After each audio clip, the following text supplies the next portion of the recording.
Bismillahirrahmanirrahim. Assalamu alaikum. In this lecture series of operational research, we are going to talk about duality. हम इस example से start करते हैं जिसको हमने पिछले लेक्चर में डिस्कस किया है। ये हमने प्राइमल लिया था जो कि स्टैंडर्ड फॉर्म में था। स्टैंडर्ड फॉर्म प्राइमल की ये होती है कि अगर आपके पास ऑब्जेक्टिव फंक्शन मैक्सिमाइज में है तो सारी की सारी कंस्ट्रेंट लेस देन और इक्वल टाइप में होनी चाहिए और आपके डिसीजन वेरिएबल जो हैं वो भी ग्रेटर देन और इक्वल टाइप में होने चाहिए। तो उससे हम क्या करते हैं, इजीली जो है उसका डुअल फाइंड कर लेते हैं। तो फिर डुअल जो हमें मिलेगा उसका ऑब्जेक्टिव फंक्शन मिनिमाइजेशन में होगा और कंस्ट्रेंट सारी की सारी ग्रेटर देन और इक्वल टाइप में होंगी और वेरिएबल जो हैं वो भी ग्रेटर देन और इक्वल टाइप में होंगे। तो ये प्राइमल है और ये डुअल है। अगर आप इसको प्राइमल कहें तो फिर ये उसका डुअल होगा। मैक्सिमाइज के रिस्पेक्ट में ये स्टैंडर्ड फॉर्म है और मिनिमाइजेशन के रिस्पेक्ट में ये स्टैंडर्ड फॉर्म है। अगर आपको ये गिवन हो तो आप इससे ये जो है इजीली उसी तरह से आप ट्रांसपोज लेके आप इसको प्रोड्यूस कर सकते हैं। अब एक चीज़ यहाँ पे नोट करनी है, वो ये कि अगर आपके प्राइमल में कंस्ट्रेंट की तादाद जो है वो 2 हो या 3 हो या जितनी भी कंस्ट्रेंट हों प्राइमल में, प्राइमल के बदले जो है वो आपके पास डुअल में उतने वेरिएबल्स होंगे। यहाँ देखिए आपके पास 2 कंस्ट्रेंट हैं तो यहाँ पे वेरिएबल भी 2 हैं। इसी तरह से प्राइमल में जितने वेरिएबल होंगे इसी तादाद में आपकी डुअल में कंस्ट्रेंट की तादाद होगी। ये आपको मद्देनज़र रखना है। आपको क्या याद रखना है कि प्राइमल में जितनी कंस्ट्रेंट होंगी डुअल में उतने वेरिएबल्स होंगे। प्राइमल में जितने वेरिएबल्स होंगे डुअल में उतनी कंस्ट्रेंट होंगी। अब देखें ये आपके पास प्राइमल था ऑब्जेक्टिव फंक्शन मैक्सिमाइज में, तो डुअल का ऑब्जेक्टिव फंक्शन मिनिमाइज में। फिर यहाँ देखें क्योंकि यहाँ पे कंस्ट्रेंट 2 हैं तो यहाँ आपके पास वेरिएबल 2 होंगे। तो वेरिएबल आपने एक y1 ले लिया कि y2 ले लिया। तो यहाँ पे कंस्ट्रेंट की जो राइट हैंड साइड है एक 5 है और एक 12 है। यही दोनों आपके डुअल में जो डिसीजन वेरिएबल होंगे उनके कोएफिशिएंट होंगे। ये देखें 5, ये 5 फर्स्ट का, क्योंकि 5 फर्स्ट कंस्ट्रेंट की राइट हैंड साइड थी, 12 सेकंड कंस्ट्रेंट की राइट हैंड साइड है। तो 12 यहाँ पे डुअल के अंदर ऑब्जेक्टिव फंक्शन में जो सेकंड वेरिएबल होगा उसका कोएफिशिएंट। इसी तरह से यहाँ जो आपके पास ऑब्जेक्टिव फंक्शन में वेरिएबल्स के कोएफिशिएंट है, फर्स्ट वेरिएबल का कोएफिशिएंट है 6, वो डुअल में जो फर्स्ट आपकी कंस्ट्रेंट होगी उसकी राइट हैंड साइड बन जाएगी। जैसे इसकी राइट हैंड साइड ये कोएफिशिएंट बनी थी, इसी तरह से ये कोएफिशिएंट ये राइट हैंड साइड बन जाएगा। फिर सेकंड जो कोएफिशिएंट है वो सेकंड कंस्ट्रेंट की राइट हैंड साइड बन जाएगी। इसी तरह से ये फर्स्ट जो कंस्ट्रेंट है इसमें कोएफिशिएंट है आपके पास 1 1, तो इसका आप ट्रांसपोज लें तो आपको रो के बदले क्या मिलेगा, कॉलम। तो यहाँ देखें इन दोनों के कोएफिशिएंट के हैं 1 1।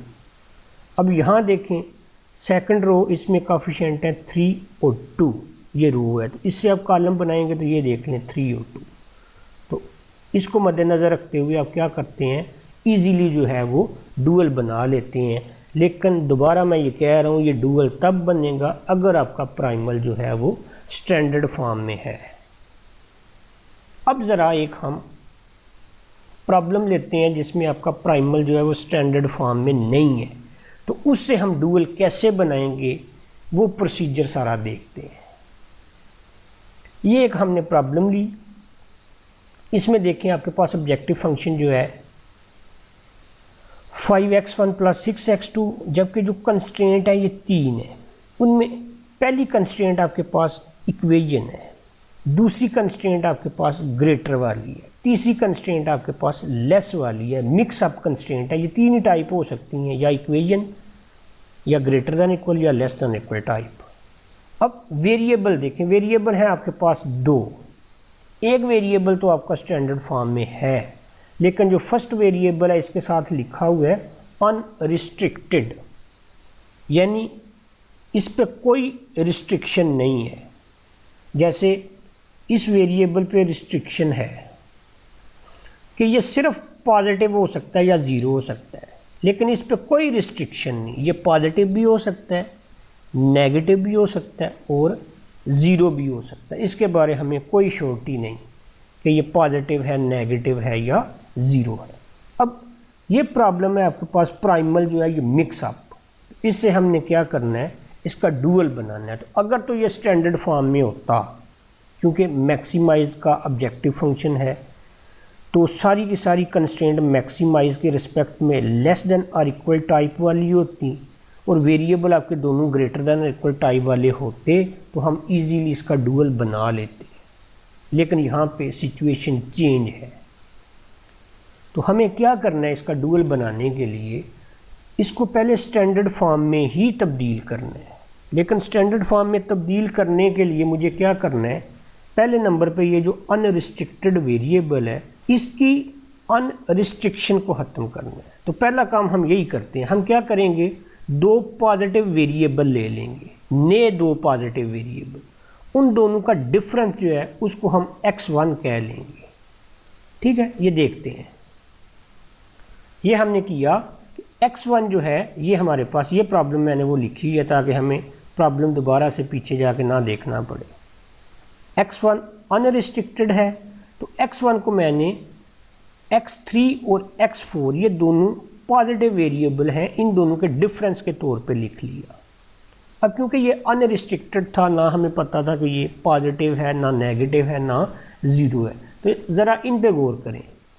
ये दोनों आपके पॉजिटिव है, अगर ये दोनों एक जैसे हैं तो x1 आपको ज़ीरो मिलेगा। अगर x3 आपका ग्रेटर है, x4 आपका जो है वो स्मॉलेस्ट नंबर है इसकी निस्बत, तो दोनों का डिफरेंस यानी x1 जो आपको मिलेगा वो पॉजिटिव मिलेगा। इसी तरह से अगर आपका ये x3 छोटा नंबर है, x4 बड़ा नंबर है, तो अब आपको जो x1 मिलेगा वो आपको नेगेटिव नंबर मिलेगा। ठीक है, तो x1 को हमने देख लिया, जो अनरिस्ट्रिक्टेड था वो पॉजिटिव भी मिल सकता है आपको, नेगेटिव भी मिल सकता है और ज़ीरो भी मिल सकता है। इसको चूंकि हमने दो पॉजिटिव नंबर के डिफरेंस के तौर पे लिख लिए। अब हम क्या करेंगे, इस प्रॉब्लम के अंदर जो आपको प्राइमल गिवन था, जहाँ जहाँ भी x1 का यूज़ है उस x1 को हम रिप्लेस कर देंगे x3 माइनस x4 से। पहला काम तो हमने ये करना। सबसे पहले हम स्टार्ट करने ऑब्जेक्टिव फंक्शन। तो ऑब्जेक्टिव फंक्शन में देखें z equal 5x1 plus 6x2, तो फर्स्ट टर्म में x1 आ रहा है, तो इस x1 को हम क्या करेंगे, रिप्लेस कर देंगे x3 माइनस x4 से, तो वो बन जाएगी 5x3 माइनस 5x4, और सेकंड टर्म जो यहाँ पे थी वो अब थर्ड टर्म बन जाएगी। इसी तरह से कंस्ट्रेंट में फर्स्ट जो आपके पास वेरिएबल है ये चेंज होके ये दो वेरिएबल के डिफरेंस के तौर पे लिखा जाएगा। ये x1 है, इसको हम x3 माइनस x4 लिख लेंगे, बाकी 2x2 उसी तरह से ही इक्वल टू 5। फिर माइनस x1, तो इसे हम क्या लिख लेंगे, माइनस x3 प्लस x4 और plus 5x2 greater than equal to 3। फिर 4x1, तो इसको लिख लेंगे 4x3 minus 4x4 plus 7x2 less than equal to 8। अब क्योंकि ये 3 और 4 दोनों हमने पॉजिटिव नंबर लिए हुए हैं, 2 पहले से ही पॉजिटिव था, तो पहले हमारे पास दो डिसीजन वेरिएबल थे, अब हमने 2 से 3 बना लिए, तो ये तीनों क्या हैं, ग्रेटर दैन इक्वल टू 0। तो अब देखें, पहले वेरिएबल आपके पास दोनों जो हैं वो डिज़ायरेबल फॉर्म में नहीं थे, यानी ग्रेटर दैन इक्वल टू 0 नहीं थे। अब हमने उनको डिज़ायरेबल फॉर्म में कन्वर्ट कर लिया है। इसके बाद हम क्या करेंगे, चूँकि ऑब्जेक्टिव फंक्शन आपका मैक्सिमाइजेशन का है, तो मैक्सिमाइजेशन के रिस्पेक्ट में आपकी जो कंस्ट्रेंट है इन सब का लेस देन और इक्वल फॉर्म में होना ज़रूरी है। फिर जाके हम इसका डुअल बनाएंगे। तो हम क्या करते हैं, इन सब कंस्ट्रेंट को लेस देन और इक्वल टाइप में कन्वर्ट करते हैं। जो मसलन ये थर्ड वाली तो पहले से लेस देन और इक्वल टाइप में है, इसको तो आपने कुछ नहीं करना।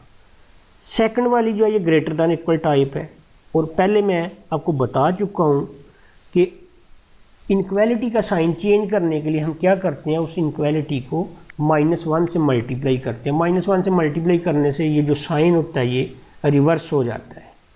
तो इसको लेस देन इक्वल टाइम में लिखने के लिए मुझे क्या करना पड़ना है, सेकंड कंस्ट्रेंट जो है उसको -1 से मल्टीप्लाई करना पड़ेगा।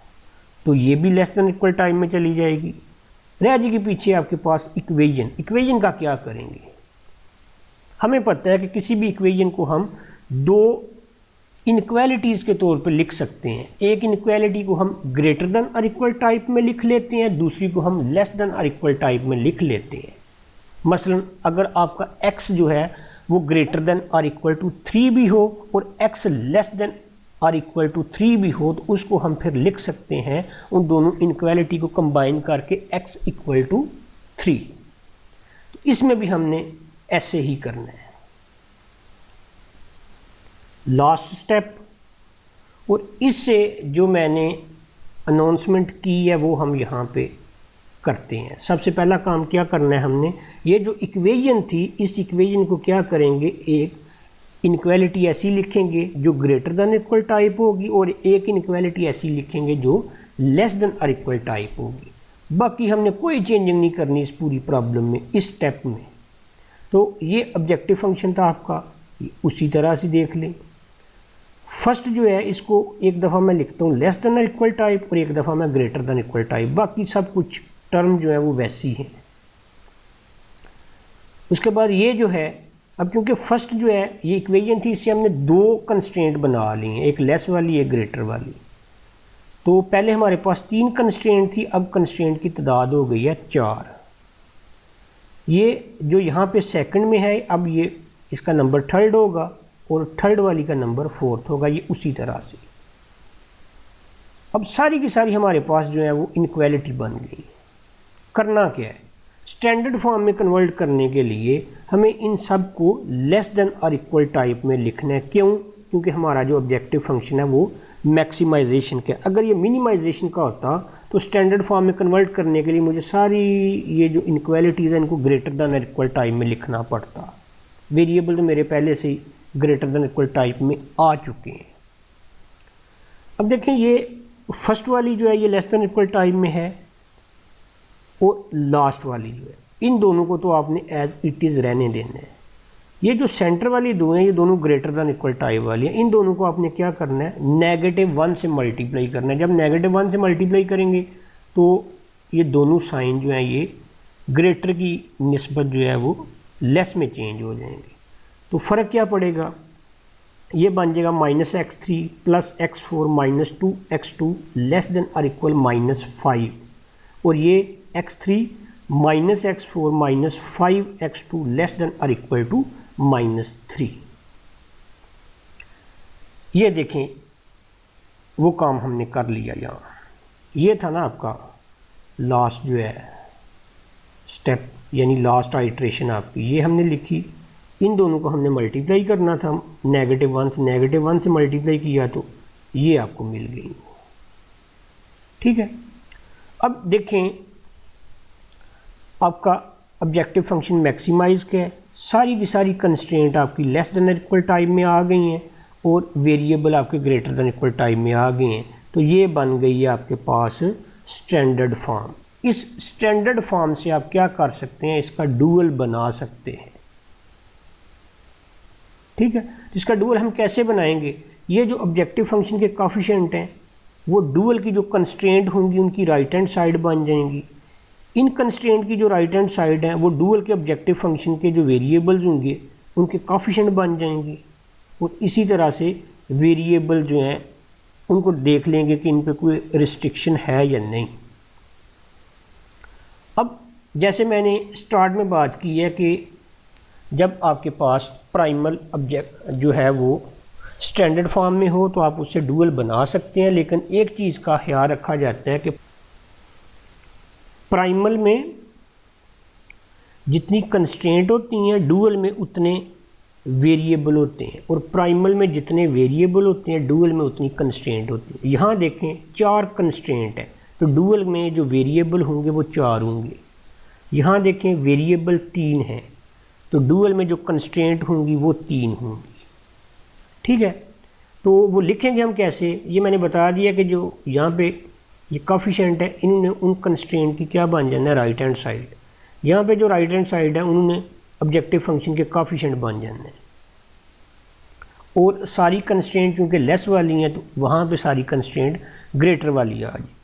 अब मुझे कंस्ट्रेंट के बदले वेरिएबल चाहिए 4, मैं नए वेरिएबल वहाँ पे इंट्रोड्यूस करवा लूँगा जिनको मैं v1, v2, v3 और v4 लिख लेता हूँ। ठीक है, ये मैंने वो लास्ट आइट्रेशन लिखी, इसी से मैंने क्या करना है, इसका डुअल बनाना है। तो वेरिएबल मुझे चाहिए कंस्ट्रेंट के बदले 4 मैंने लिख लिए v1 to v4। अब मेरे पास ये हैं राइट हैंड साइड, इन्होंने क्या बन जाना है, ये जो 5 है इसने बन जाना है ऑब्जेक्टिव फंक्शन में जो फर्स्ट वेरिएबल होगा v1 उसका कोफिशिएंट, ये मैंने लिख लिया 5v1। अब ये जो -5 है सेकंड कंस्ट्रेंट का की राइट हैंड साइड, इसने सेकंड वेरिएबल का कोफिशिएंट बन जाना है v2 का, तो इसे मैंने -5v2 लिख लिया। फिर थर्ड की जो राइट हैंड साइड है -3, इसने थर्ड वेरिएबल का कोफिशिएंट बनना -3v3, और ये जो फोर्थ कंस्ट्रेंट की राइट हैंड साइड है 8, इसने फोर्थ वेरिएबल का कोफिशिएंट बनना है ऑब्जेक्टिव फंक्शन में। ठीक है, ये हो गया। इसके बाद यहाँ पे जो आपके पास कोफिशिएंट है, इन्होंने क्या करना है, इन्होंने यहाँ पे जो कंस्ट्रेंट बनेगी उनकी राइट हैंड साइड बनना है। तो जो फर्स्ट कंस्ट्रेंट होगी उसकी राइट हैंड साइड होगी 5, ये हमने लिख ली। सेकंड कंस्ट्रेंट की -5 ये लिख ली, थर्ड कंस्ट्रेंट की 6 ये लिख ली। उसके बाद हम क्या करेंगे, इसका ट्रांसपोज लेंगे, इसका जो फर्स्ट कॉलम है इसने यहाँ पे फर्स्ट रो बन जाना। तो ये देखें 1 -1 1 4 ये लिख लिया, 1 -1 1 4। ठीक है, और उसी तरतीब से आपने साथ वेरिएबल लिख लेंगे। यहाँ पे सेकंड कॉलम देखें -1 1 -1 -4, ये -1 1 -1 -4। थर्ड जो कॉलम है इसने थर्ड रो बनना है, 2 -2 -5 7 2 -2 -5 7। ये सारी लेस में है, इन सब ने ग्रेटर में आना है। वेरिएबल आपके 3 थे, आपको कंस्ट्रेंट 3 मिल गई। कंस्ट्रेंट आपकी 4 थी, आपको वेरिएबल 4 मिल गई, और चारों के चारों जो हैं वो ग्रेटर देन और इक्वल टू 0 होंगी। तो क्या आपको डुअल मिल गया? तो जवाब है नहीं। वो इसलिए क्योंकि ये प्रॉब्लम तो मुझे गिवन ही नहीं थी, मुझे तो अभी डुअल मिला है इस प्रॉब्लम का, जबकि मेरी ओरिजिनल प्रॉब्लम ये नहीं थी। मेरी ओरिजिनल प्रॉब्लम जो है वो ये थी, और इसमें मेरे पास 2 वेरिएबल है। तो इस प्रॉब्लम का जो डुअल होगा उसमें कंस्ट्रेंट 2 होंगी, इसमें कंस्ट्रेंट 3 है। तो मेरी इस प्रॉब्लम का जो डुअल होगा उसमें वेरिएबल 3 होंगे, जबकि मेरे पास जो सिचुएशन बन रही है वो क्या है, मुझे वेरिएबल कितने चाहिए? 3, मेरे पास कितने हैं? 4। इसका मतलब क्या है कि मुझे एक वेरिएबल कम करना पड़ेगा। उसके बाद ओरिजिनल प्रॉब्लम के मुताबिक मुझे कंस्ट्रेंट 2 चाहिए, तो मेरे पास यहाँ पे कितनी है? 3। इसका मतलब क्या है कि मुझे एक कंस्ट्रेंट भी कम करनी पड़ेगी। ये डुअल है, लेकिन ये डुअल ओरिजिनल प्रॉब्लम का नहीं है, ये इस प्रॉब्लम का डुअल है। ठीक है, ओरिजिनल प्रॉब्लम का डुअल फाइंड करने के लिए उसमें मेरे पास 2 वेरिएबल थे, मुझे यहाँ पे कंस्ट्रेंट 2 चाहिए। उसमें मेरे पास 3 कंस्ट्रेंट थी, मुझे यहाँ पे 3 वेरिएबल चाहिए, जबकि मेरे पास वेरिएबल भी 4 है, एक कम करना पड़ना है, कंस्ट्रेंट भी 3 है, ये भी एक कम करनी पड़ेगी। अब वो कैसे करना है ये देखते हैं। पहले मैं वेरिएबल को रिड्यूस कर लेता हूँ। अब वेरिएबल मैं कैसे रिड्यूस करूँगा, मैं उन 2 वेरिएबल्स की जगह पे एक वेरिएबल का यूज़ कर लूँगा जिनके कोएफिशिएंट मेरे पास सेम हैं। ये आपके पास लास्ट आइट्रेशन लिखी हुई है।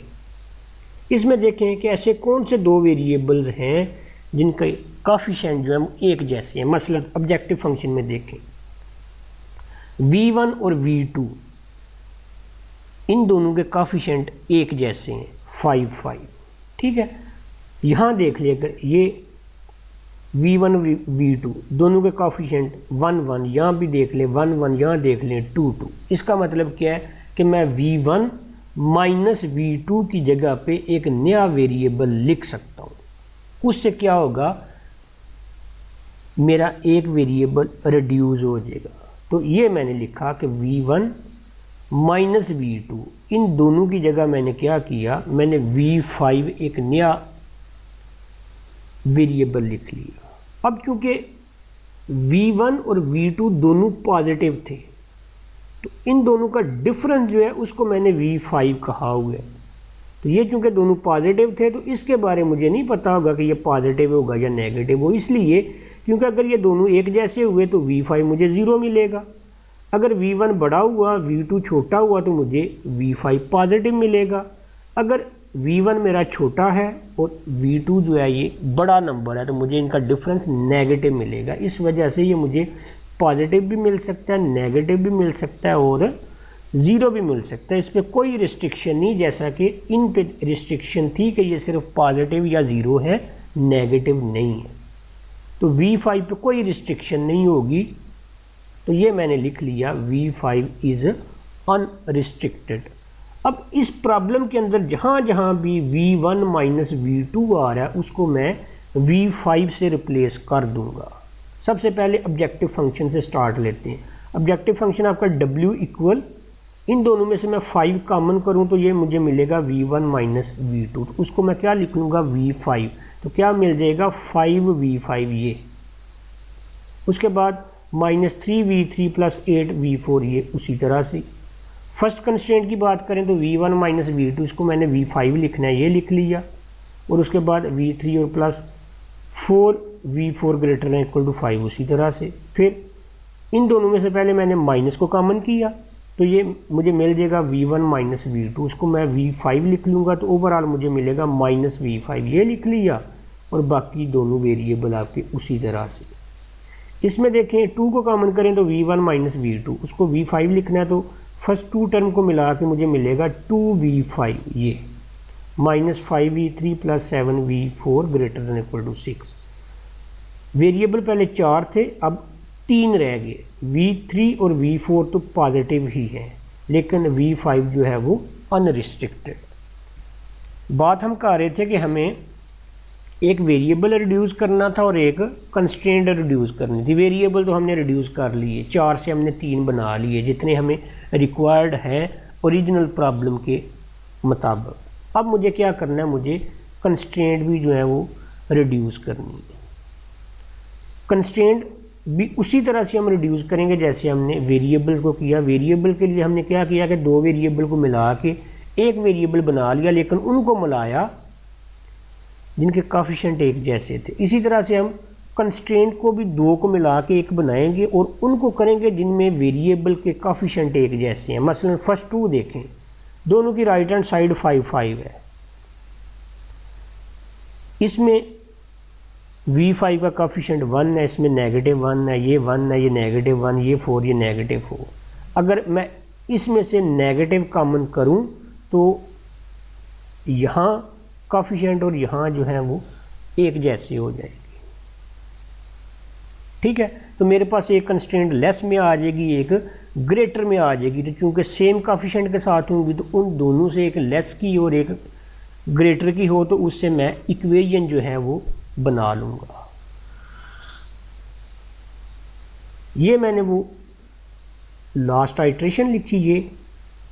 मुझे ये दोनों कंस्ट्रेंट जो है इनको यूटिलाइज करके एक कंस्ट्रेंट में तब्दील करना है।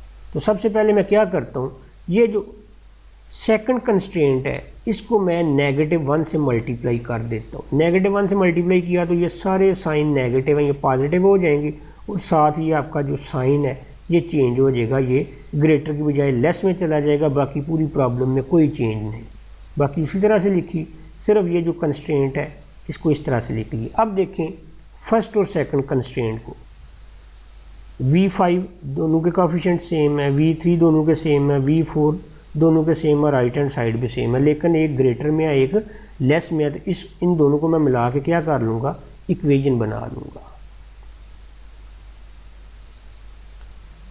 ये मैंने वो लास्ट आइट्रेशन लिखी और इन दोनों को मिलाया तो मुझे ये इक्वेशन मिल गई। ठीक है, तो क्या अब ये डुअल है?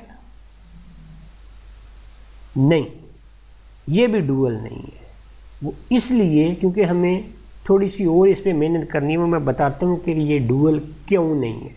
इतना सिर्फ हमने कर लिया है कि जितने वेरिएबल रिक्वायर्ड थे वो हमने बना लिए, जितनी कंस्ट्रेंट रिक्वायर्ड थी वो भी बना ली, लेकिन एक कमी आ रही है, वो ज़रा आप देखें कि वो कमी क्या है। और वो कमी ये है, ये -3 जो है, जहाँ पे -3 नहीं होगा। क्यों नहीं होगा? आपको दोबारा से ओरिजिनल प्रॉब्लम जो है वो कंसल्ट करनी पड़ेगी, क्योंकि डुअल में आप जो ऑब्जेक्टिव फंक्शन कोफिशिएंट लिखते हैं वो वही लिखते हैं जो ओरिजिनल प्रॉब्लम में आपकी कंस्ट्रेंट की राइट हैंड साइड होती हैं। अब आपको ओरिजिनल प्रॉब्लम की जो कंस्ट्रेंट है उनकी राइट हैंड साइड देखनी है कि वाकई वो 5, -3 और 8 थी। ये आपकी ओरिजिनल प्रॉब्लम। तो राइट हैंड साइड देखें, एक 5 है, एक 3 है और एक 8 है, जबकि वहाँ एक 5 है, एक -3 है और एक 8 है। ये दो तो ठीक है, लेकिन ये ठीक नहीं है। इसको भी हमें क्या करना है, पॉजिटिव बनाना है। इसको पॉजिटिव बनाने के लिए मुझे क्या करना पड़ना है, ये जो वेरिएबल है V3 इसको किसी नए वेरिएबल के इक्वल लिखना पड़ेगा जो कि नेगेटिव वेरिएबल हो। मसलन मैं V3 को लिख लेता हूँ -V6। जब मैं उसे -V6 लिखूँगा तो ये बन जाएगा मेरे पास 3V6। उसका माइनस और ये माइनस दोनों मिलके प्लस हो जाएंगे। ठीक है, ये क्योंकि V3 जो है ये लास्ट आइट्रेशन लिखी हुई है ना, V3 इसमें पॉजिटिव था, जबकि V3 का जो कोफिशिएंट है वो -3 है। मुझे ओरिजिनल प्रॉब्लम के मुताबिक क्या चाहिए, ये देखें, सेकंड कंस्ट्रेंट की राइट हैंड साइड 3, मुझे ये 3 चाहिए। इस माइनस को ख़त्म करने के लिए मैं क्या करूँगा, इस V3 को मैं सब्स्टिट्यूट कर लेता हूँ -V6 के इक्वल। ठीक है, तो V6 जो है ये खुद क्या होगा, ये नेगेटिव नंबर होगा, इसलिए क्योंकि V3 जो है ये तो पॉजिटिव था और V3 किसके इक्वल है, -V6 के, तो ये तो पॉजिटिव है। तो यहाँ पे V6 नेगेटिव होगा तो नेगेटिव मल्टीप्लाई नेगेटिव पॉजिटिव बनेगा ना, इस वजह से V6 जो है ये क्या मिला आपको, नेगेटिव। तो यहाँ पे आपके पास वेरिएबल में भी चेंज आएगी। एक था आपके पास V4, ये तो ग्रेटर देन और इक्वल टू 0 था, वो लिखा। V5 आपको अनरिस्ट्रिक्टेड मिला हुआ है, वो लिखा। अब V3 को आपने लिख लिया है V6 के इक्वल, और V6 क्या है, ये लेस देन इक्वल टू 0 है, इसको लेस देन इक्वल टू 0 लिख लिया। तो अब देखें, इसको मैं लिख सकता हूँ W equal 5V5 plus 3V6 plus 8V4, और नीचे भी जहाँ जहाँ मेरे पास V3 आएगा उसको मैं -V6 से रिप्लेस कर दूंगा। तो फर्स्ट कंस्ट्रेंट बनेगी V5 माइनस V6 ये प्लस 4V4 इक्वल टू 5, और second 2V5 plus 5V6 plus 7V4 greater than equal to 6। अब ये बन गई है आपके पास इस प्रॉब्लम के लिए डुअल। लेकिन यहाँ पे देखें तो आपके पास जो वेरिएबल हैं वो एक ऑर्डर में नहीं है, पहले V5 आ रहा है, फिर V6 आ रहा है, उसके बाद V4 आ रहा है। तो अगर मैं इनको एक ऑर्गेनाइज्ड वे में न्यू वेरिएबल के इक्वल मैं लिख लूँ तो फिर ये मेरे पास ओरिजिनल प्रॉब्लम का डुअल बन जाएगा। मैं क्या करता हूँ, V5 को V1 ले लेता हूँ Y1, V6 को मैं Y2 लिख लेता हूँ और V4 को मैं क्या करता हूँ Y3 लिख लेता हूँ। तो जहाँ जहाँ मेरे पास V5 आएगा उसको मैं Y1, जहाँ जहाँ मेरे पास V6 आएगा उसको Y2 और जहाँ V4 आएगा उसको मैं Y3 से रिप्लेस करता हूँ, तो मुझे इस प्रॉब्लम के लिए डुअल मिल जाएगा। ये है ना वो प्रॉब्लम। तो ये देखें मैंने इससे डुअल बना लिया, जो मैंने आपको बताई है सब्स्टिट्यूशन, वो सब्स्टिट्यूशन की, यानी V5 को Y1, V6 को Y2 और V4 को Y3 लिखा। और ये जो प्रॉब्लम मुझे मिली है ये मेरी ओरिजिनल प्रॉब्लम की अल्टरनेट प्रॉब्लम है, जिससे मैं उसका डुअल कहूँगा। इन दोनों को ये मैंने लिख लिया। ये प्राइमल था आपके पास गिवन और ये आपको मिल गया उसका डुअल। अब देखें प्राइमल में जो आपके पास कोफिशिएंट थे ये यहाँ पे देख लें राइट हैंड साइड है, यहाँ पे जो राइट हैंड साइड थी ये यहाँ पे देख लें ये कोफिशिएंट बने हुए हैं। फिर इनका आप लें ट्रांसपोज, यानी ये फर्स्ट कॉलम फर्स्ट रो बन जाएगी 1 -1 4, ये 1 -1 4 बन गया। उसके बाद 2 5 7, ये 2 5 7। फिर देखें यहाँ पे असल में चेंज क्या आई है, चेंज ये आई है कि यहाँ पे आपके पास x1 जो है ये अनरिस्ट्रिक्टेड था।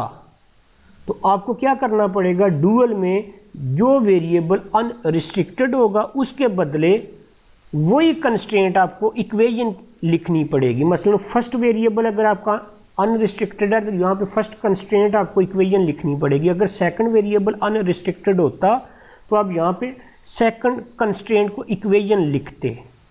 ठीक है, इसी तरह से यहाँ देखें आपके पास जो इक्वेशन होगी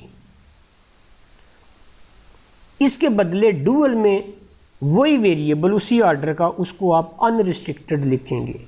यहाँ पे फर्स्ट आपके पास इक्वेशन है, फर्स्ट कंस्ट्रेंट जो है, तो यहाँ पे फर्स्ट वेरिएबल आपका अनरिस्ट्रिक्टेड होगा।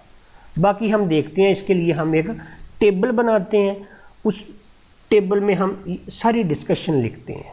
फिर उस टेबल की हेल्प से हम क्या किया करेंगे कि किसी भी प्रॉब्लम के लिए हम डुअल इजीली जो है वो जनरेट कर लिया करेंगे। ये हमने वो प्रॉब्लम लिखी है, ये प्राइमल है, ये डुअल है, और उसके लिए ये हमने एक टेबल बना लिया। ये प्राइमल आपका मैक्सिमाइजेशन का था, डुअल आपका मिनिमाइजेशन का आपको मिलेगा। प्राइमल में जितने कंस्ट्रेंट होती हैं डुअल में उतने वेरिएबल्स होते हैं। प्राइमल में जितने वेरिएबल होते हैं डुअल में उतनी कंस्ट्रेंट होती हैं। फिर इसमें जो राइट हैंड साइड होती हैं वो डुअल में क्या बन जाती हैं, कोफिशिएंट बन जाती हैं ऑब्जेक्टिव फंक्शन के। उसके बाद यहाँ पे जो कोफिशिएंट होते हैं वो डुअल में राइट हैंड साइड बन जाती हैं। फिर इसका जो कोफिशिएंट मैट्रिक्स है यहाँ पे वही हम लिखते हैं, लेकिन कैसे लिखते हैं, ट्रांसपोज के साथ। ये ट्रांसपोज लिख लिया हमने।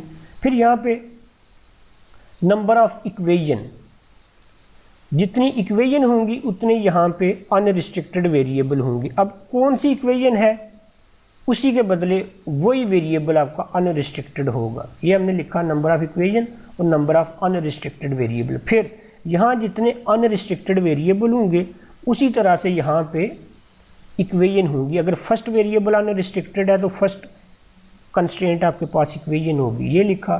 फिर number of constraint less than और इक्वल टाइप, यहाँ पे लेस वाली जितनी आपके पास कंस्ट्रेंट है वो एक है, थर्ड, तो उसी के बदले आपके पास उतने ही वेरिएबल ग्रेटर देन और इक्वल टाइप वाले होंगे। तो ये चूंकि यहाँ पे थर्ड है लेस वाली, तो यहाँ पे जो थर्ड वेरिएबल होगा वो ग्रेटर देन इक्वल टाइप वाला होगा, ये जैसे लिखा हुआ है हमने। फिर नंबर ऑफ ग्रेटर देन और इक्वल कंस्ट्रेंट, ये आपके पास सेकंड कंस्ट्रेंट ग्रेटर वाली है, तो उसके बदले जो वेरिएबल होगा वो लेस देन इक्वल टाइप वाला होगा। तो चूंकि यहाँ पे सेकंड कंस्ट्रेंट ग्रेटर वाली है तो यहाँ पे सेकंड वेरिएबल आपके पास लेस देन इक्वल टाइप वाला आ रहा है। फिर जितने वेरिएबल्स इसमें ग्रेटर दैन इक्वल टाइप वाले होंगे, मसलन ये है। उसी तरह से यहाँ आपके पास उतनी constraint greater than equal type वाली होंगी। अगर आपके पास second variable greater than equal type वाला है तो यहाँ पे सेकंड कंस्ट्रेंट आपकी ग्रेटर दैन इक्वल टाइप वाली होगी। फिर number of variable less than equal type, जितने यहाँ पे variable less than equal type वाले होंगे वो चूँकि यहाँ पे नहीं है, उसी के लिहाज से यहाँ नंबर ऑफ कंस्ट्रेंट होंगी लेस दैन और इक्वल टाइप वाली। ठीक है, तो ये टेबल आपको याद करना है और इस टेबल से आप क्या करेंगे, किसी भी प्रॉब्लम के लिए आप प्राइमल से डुअल और डुअल से प्राइमल जो है वो जनरेट कर लेंगे। उसी टेबल का यूज़ करते हुए आप इस प्रॉब्लम के लिए डुअल जो है वो बना सकते हैं। ये प्राइमल आपको गिवन है और ये डुअल भी मैंने लिख दिया हुआ है। आप क्या कर सकते हैं, उस टेबल का यूज़ करें इस पर, तो अब इजीली जो है उस टेबल को मद्देनज़र रखते हुए प्राइमल से डुअल या डुअल को लेके आप इससे इसका प्राइमल जो है वो जनरेट कर सकते हैं। अल्लाह हाफिज़।